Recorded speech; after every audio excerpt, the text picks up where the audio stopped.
Welcome to the Business of Family, the podcast where we explore the stories, challenges, and opportunities of family businesses. I'm your host, Tammy Buss, and I'm a family business survivor, and I'm also a family business advisor. In this show, we'll be talking with family business leaders and experts to bring you insights and inspiration so you too can survive your family business journey. Whether you're a founder, a successor, a professional, or just curious about family business, this podcast is for you. So, back with us today is Doug Noll. He's a lawyer turned peacemaker who teaches high performing individuals, leaders, and teams how to resolve conflicts and prevent fights and arguments in literally seconds. Last time he was in, he shared with us counterintuitive skills that allow anyone to calm an angry person in less than 90 seconds. It's amazing. So if you haven't listened to his podcast, go listen to it. It was released in July 2025. Today, we're going to be discussing family conflicts since we ran out of time on the last show. So I'm really excited to have you back today, Doug. The last podcast was unbelievable. I learned so much, and I'm very thankful of the free gifts you handed out to our listeners. So if you haven't had a chance, go listen to the podcast, take him up on his offer. And today I'm really looking forward to talking about all the things that we were going to talk about on the last podcast and didn't get to. Great. It happens. I know. You had a couple of talkers and you don't get to actually what you want to accomplish. Exactly. So what I wanted to talk about today is, we have the skills. You taught us the skills on how to de-escalate these conflicts. But I want you to really explain to our listeners what makes family business conflicts a little different from other types of conflicts that you've encountered. Yeah, I've mediated hundreds of family business conflicts with some of the largest businesses and family businesses in California. Of course, what makes family business conflicts so different are the family relationships. It's one thing to have a business relationship with somebody where you all it really is maybe money and status, but it's something else when these are people that you are connected at the hip with. And the problem for many businesses, family businesses, is that maybe if the family dynamics, well, this is a really tight, as you know, because you work in this area too, as you know, it's a very complex web. So family business conflicts get complicated. Most families, let me give a metaphor. Most families manage internal family conflicts kind of with a little red flyer wagon that they can pull along behind them, and that carries the conflict. And sometimes it gets full and the wagon tips over. But for happy families, they can sort of trundle along with the little thing. When you add the family business in, you need a turbocharged 8-cylinder, 500 horsepower, dual quaddy 4x4 pickup truck.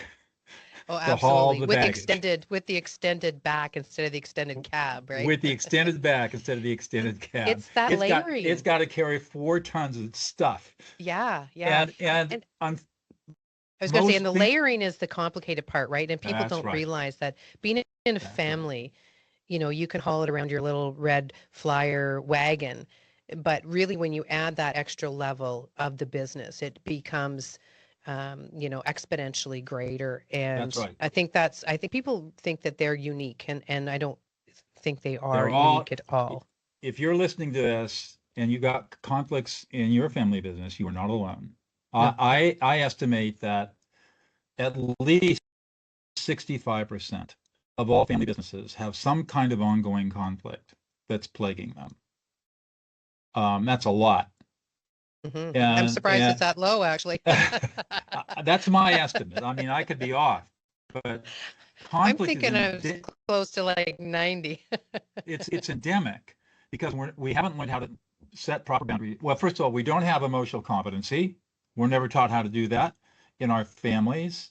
Our parents didn't teach us. Grandparents didn't teach our parents, and goes back. I mean, we just don't have emotional competence skills, and this is all about managing emotions. And number two, we're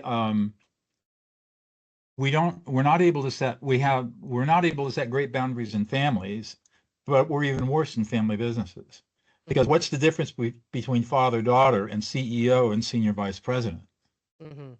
And what do you do when the CEO is 80 years old and doesn't want to give up, and the senior vice president is say 55 and wants to triple the business in the next 3 years, but it's going to take operating capital to get that done. I mean, Were what do you you do with listening to my last call? that? I mean, these are all classic problems. Mm-hmm. Or what happens when you've got four siblings, mom and dad have passed on, so the anchors are gone. They no longer have a relationship with mom and dad, so now they've got to reform their relationship with each other, because before mom and dad were the peacemakers. The youngest one is running the family farm, 10,000 acres, but all the other kids expect to get a full salary check plus profits, and somebody's playing saxophone in San Francisco, and another one's a tennis pro in Arizona, and the third one's teaching invertebrate paleontology at the University of Chicago or something, right? And the fourth one, the youngest, is stuck running the business, not getting compensated for doing all of that. Mm-hmm. I mean, and everybody's saying, well, we're all equal brothers and sisters in this thing, so we should all be compensated equally. And these are sort of just Yeah. I could name all the classic Yeah. problems that you've Yeah. seen. We just see these problems over and over and over again. We talk And about the three circle model, and when we're talking about that, we're trying to get them to put on the right hat. So when you're that's asking right. the question, you're looking Role, through the lens. what's the right What role? Mhm. what role are you in? Because I do think that it does get overwhelming, the fact when you have kids in the business and not in the business, and to understand what that looks like Or and why, or think about this. So you've got kids in the business, and you've got kids who are in senior management, they're shareholders, and then you've got kids who are employees, and maybe they're shareholders, maybe aren't, maybe they're third or fourth generation. And so you've got ownership roles, you've got family roles, you've got executive roles, you've got employee. I mean, it can get really complicated. And when you So have yeah, it gets complicated really fast. so maybe, you helped us in the last one with, solutions, but maybe you can help with this one. This is a very, very common one where you have, because age becomes an issue, right? And the Right. hierarchy of, who's what and where. And when you have somebody who's younger, who has more skill sets than the older person, that issue becomes, I'm entitled to be the VP or the president, but they don't have the skill set. So that becomes a bit of an issue within the family. I've run across that many times, Hmm. in that, they don't even want to talk about it because it's like, I'm just going to leave the business because there's no point here. Right. So how do you sort of approach this in your, conflict when there's maybe a conflict that they don't even want to talk about? Well, there's a lot they don't want to talk about, but what that one in particular, when it comes to skill sets, So right? so it really depends. The first thing I do is, of course, I meet individually with all the family members to try to get all the stories and find out what the different perspectives are. And almost always it's the sky's blue, the sky's black, right? Oh, Um, absolutely. almost all the time. And and but the most important first step is to find out what the true interest, needs, goals, and desires of each of the family members are. Hmm. Interest, needs, goals, and desires. What is it that they need to have happen in order for the conflict to go away and for the family to work together in love and in prosperity? Yeah. And that's a difficult exercise for people to engage in, because they often don't know what their deepest interests, goals, and desires are. You're And and absolutely the, right. Yeah. and those interests, goals, and desires are going to vary from family member to family member. For the patriarchs of the family, patriarch and matriarch of the family, their whole identity is wrapped up in this business. Hmm. And for them to walk away from the business means they walk away from who they are as human beings. Hmm. Hmm. And so part of their interest is, how do I create a new identity for myself that maybe is not so tied into the everyday operation of the business? And for a younger family member, maybe an adult child, you know, their interest is in accumulating wealth and maybe taking the business to a whole new level, which is status for them and perhaps wealth and maybe giving back. Hmm. It's completely different kinds of interests than what the matriarch and patriarch have. Hmm. And then you Hmm. get down to the next generation, the 20-year-olds, the 20 somethings, and what's there, they just want to make money and buy a house, Yeah, right? I was gonna say that. They just want money. uh, Right. They want to get So off their parents' couch or out of so their there's this. basement. So I engage people in what's known as a interest-based negotiation process, mediation process. And the way we do it is we start off, and first of all, we got to explore how did we get here? And this is where all the de-escalation stuff I talked on the last podcast comes in. So we're going to unwrap the story and let everybody tell them this might take a day, it might take 2 days. It doesn't matter. We just unwrap it all. Everybody hears everything. We de-escalate everybody so that everybody feels heard and validated. Then we sit down and start engaging in, okay, how do we fix this? And once we identify all of these interests, then the next step is I ask two questions. I'll put them up. I typically put this up on a big whiteboard. So we could have 100 interests up there. Mhm. And we go through, and the first question I ask is there any interest up here that conflicts with any other interest such that the satisfaction of one interest cannot possibly satisfy another interest? And the answer is always no. And that's Mhm. mind-boggling to people because they've been like this. Mhm. And they've been thinking that a distributed negotiation means that I have to compromise or give up something, and I don't want to give up. But when we Mhm. take them through this process, it's no longer adversarial. And so they say no. And then I say, if we're able to satisfy all of these interests to your satisfaction, whatever it is, each of you personally, do we have a basis for ending this conflict and moving forward? And the point of these two questions is to, number one, show that their interests are not adversarial. It's just complex. And number two, no hidden agendas. So everybody's really committing to the idea that if we can satisfy all these interests, then yes, I'm satisfied we can move forward. Because sometimes people manipulate and hide, they don't tell the truth.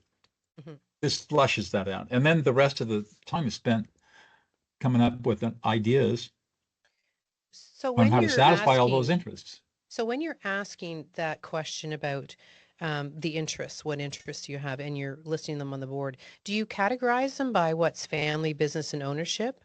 Nope. So I just the try to make them personal as interest mean I it's got want to to be have a farm, I want to have a horse farm, and the other one is I want to be vice president, or I want to, like, so all this stuff. so if you said, for example, I want to be the CEO, I said, well, that's a solution to a problem. That's not an Right, interest. So if I right. said, all right, Timmy, you want to be the CEO, what would be all the good things that would happen to you in your life if you became CEO? If you had a horse farm in Kentucky, what would be all the good things that would happen to you in your life with that horse farm if you were to achieve that? And you see, I'm diving below the Yeah, money, below the yeah. status, below, and find out, well, and we're really looking for some really deep stuff. Like, I want to feel successful. I want to be recognized by my peers. I want to feel like I've accomplished, great things. I want to live a relaxed, rural, genteel country life as a Hmm. country gentleman or a country lady, and whatever it might be. And so we keep. I want safety and security. I want to be loved. I want to be respected.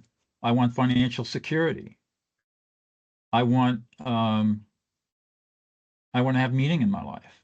Hmm. Those are the kinds of things we're really looking for. Yeah, yeah. And it takes So it's like their time. core values in a lot of That's cases, exactly right? right. And so Yeah. it takes time to get those up because most people never think about this kind of stuff. Hmm. And we're doing it in a group process.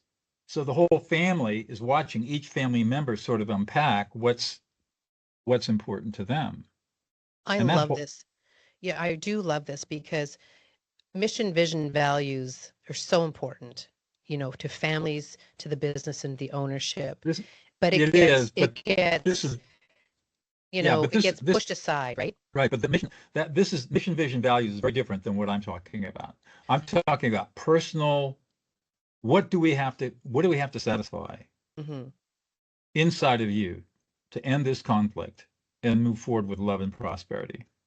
What's it take? And so this is the process we use. It's kind of different than the mission, vision, values Hmm. process of the business, which Right. is important.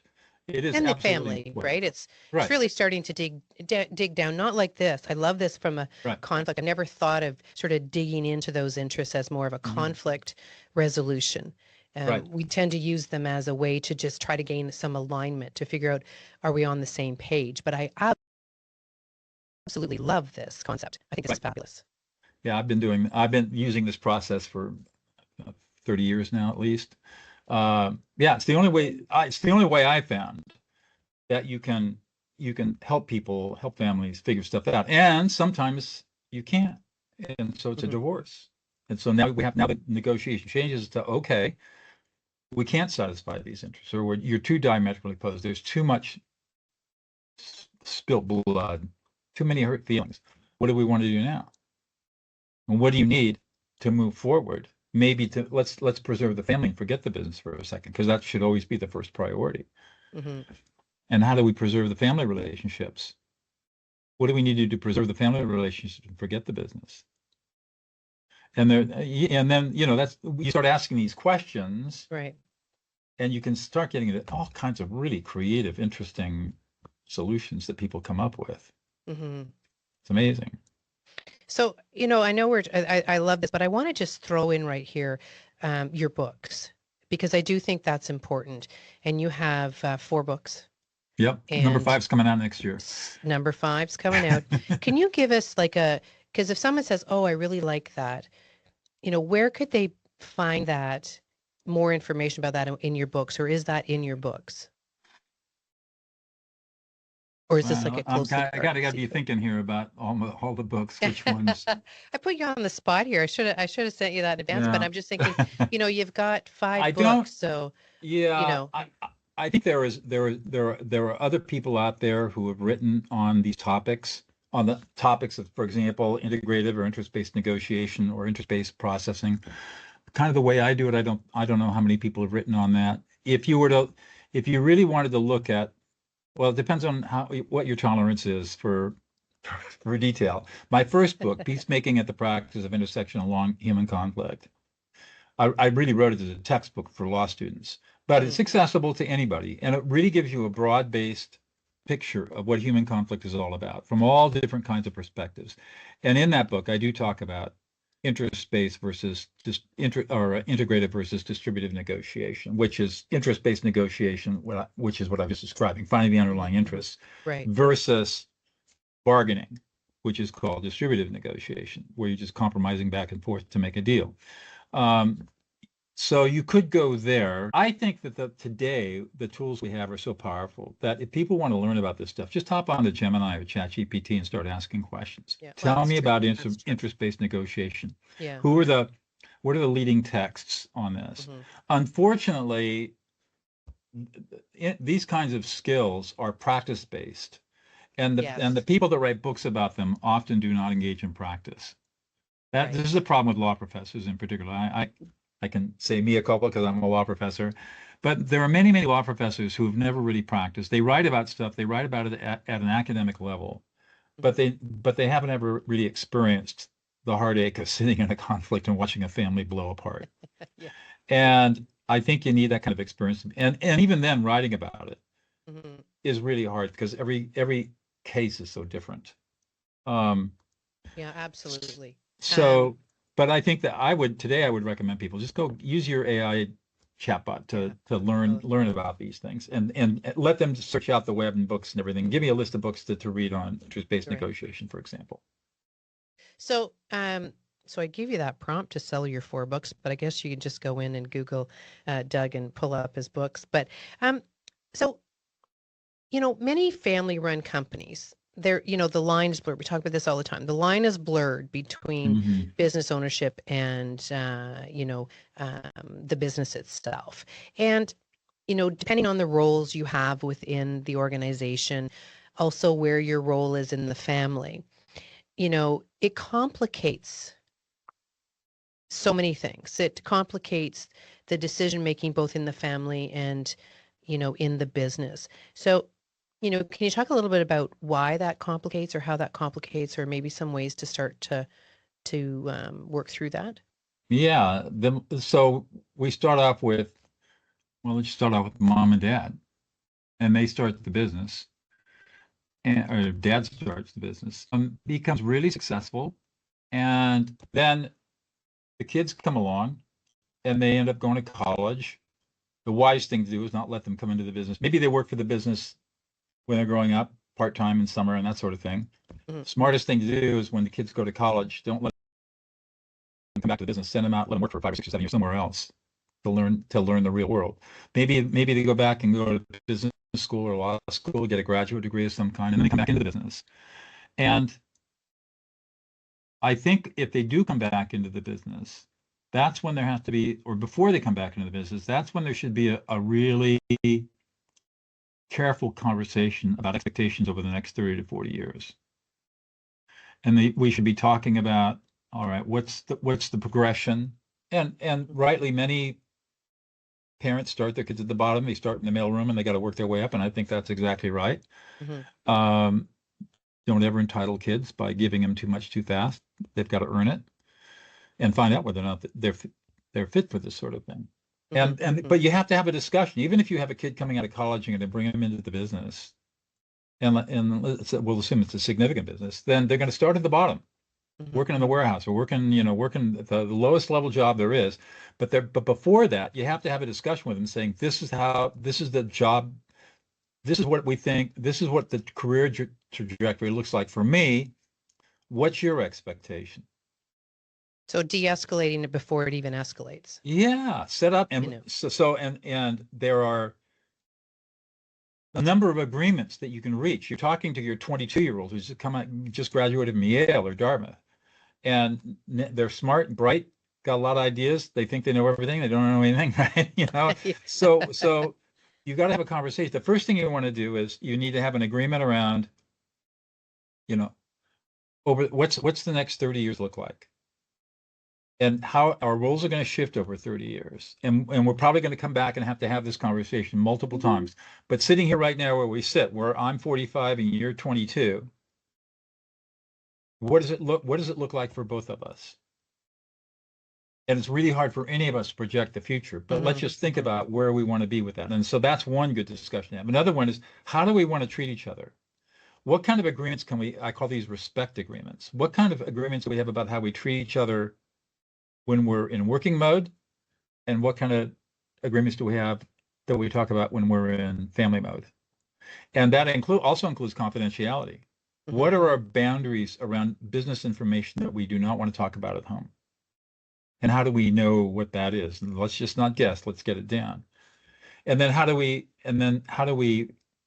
treat each other in what's appropriate ways of behaving towards each other in business? And what do we do when something goes wrong? Or better, before you ask that question, ask, what are all the things that could go wrong between us? Have them talk about that ahead of time. Yeah. What are all the things that could go wrong over the next 10 or 15 years between us? Yeah. How are we going to prevent that from occurring? And if something should go wrong, what are the processes we want to use to deal with it when something goes wrong for either one of us, for all of us? Families, if they actually did that, we'd both be out of work. Well, we would be called into the much more difficult. We'd be called into the impossible situations, not just the difficult situations. Just the difficult, yeah. Common sense to have these conversations. Yeah, it is, but it doesn't happen all that often because people get busy. They think, well, we're family. There's nothing can go wrong. We're all good. Everything's fine. And that's when the biggest issues actually happen, because you just assume certain things and everybody assumes a different thing. I think I've used this example before, that a family of 4, and during the discovery phase, and we're asking about family, business, and ownership, asking them all sort of similar questions. And 2 are in the business, 2 are not. Like, so, one spouse is not in the business, one child is not in the business. And there were 4 completely different views on all 3 circles. That's right. And we're like, okay, do they not talk at all? Do mom and dad not even speak? Because you think there'd be some form of alignment. And I think that's one of the issues that come up, is that we assume certain things because they're family. Well, this was, what I think. And then the conflict comes in because something happens. And then you come into the conflict, and we have to use your de-escalation tool, which is amazing. I love that. And this interest-based process, I love that as well. I think this is great. You're right. And I think the reason that people don't have these conversations is because they're afraid of the emotions that might be provoked spot. There's an internal unconscious anxiety around talking about this deeply personal stuff. Mm-hmm. And you And talk a lot about that in the first podcast about that's we're right. emotional beings, right? We're emotional beings. And Mm-hmm. because we're not trained to we're not trained in emotional competency. No. We're not trained how to respond to other people's emotional upset or our own upset. We want to avoid it because it's Mm-hmm. painful and it's uncomfortable, and we're afraid of making things worse. We're afraid there's going to be an explosion, the family's going to get ripped apart. A lot of fear and anxiety around having these deep, intimate conversations. Yeah. So that's why learning the de-escalation skills, for example, learning how to listen to emotions and validate them becomes such a foundational skill, not for every human being, but Mm-hmm. especially in family businesses, so that you can have these conversations without going off the rails. Mm-hmm. Mm-hmm. And you can have people who have very different beliefs and values, and as long as they feel heard and validated, you can still disagree and make things work.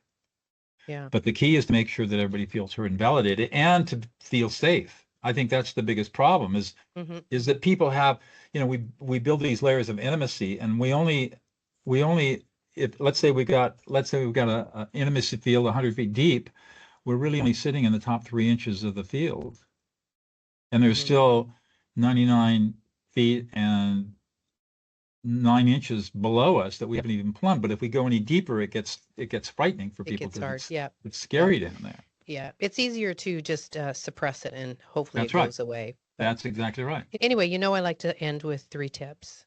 Sure. So, can you give me 3 tips for family and business? Talk. First of all, learn how to listen to emotions. That Yes. makes life so much easier. I mean, it just Listen to takes podcast all. one. Listen to podcast one.